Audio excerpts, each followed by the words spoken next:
Hi everyone, my name is Tina Boise. I'm AAC SIG lead for the British Assistive Technology Association, and it's my privilege to be here today with my good friend Helen Hewson, who's going to answer a few questions for us in honor of Nonverbal Awareness Day. Before I ask the first question, Helen, would you like to introduce yourself? I am Helen Hewson and I'm an AAC user. AAC stands for Augmentative and Alternative Communication. This can be any form of communication people use when they have very little or no natural speech due to a physical disability, such as cerebral palsy, stroke, Parkinson's disease, autism, or indeed any other disability that affects a person's ability to speak and be understood by other people in mainstream society. My own disability is cerebral palsy, and this was caused by a lack of oxygen during my birth. Thanks, Helen. So my first question for you is, can you give us some insight into what life is like as a non-verbal person?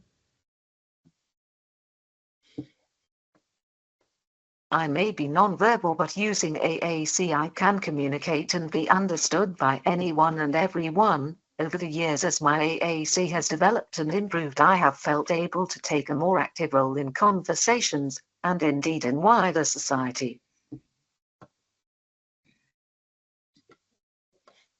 Let me explain what I mean by that. It has enabled me to be part of groups and committees that are working to improve the lives of disabled people, and campaigning for changes within our society. It can make my life harder at times when I can't communicate quickly and effectively enough. For example, sometimes when I'm trying to construct a message, and I can't attract people's attention quickly enough, and they will sometimes just ignore and walk away from me.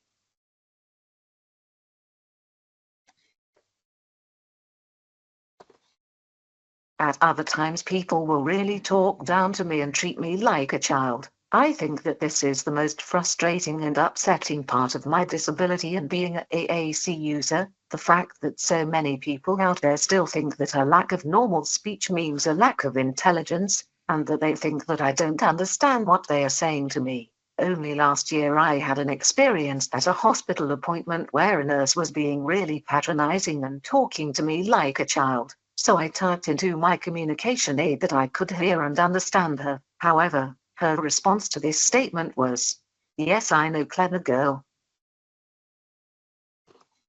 I can usually get through these situations and laugh about it later with my husband Toby. Of course, there are other times when it really gets to me and I feel really upset, angry, and frustrated with the whole situation. I have my communication aids app in front of me on my wheelchair with a keyboard, so why do people still sometimes presume that I can't understand them and that I'm less intelligent?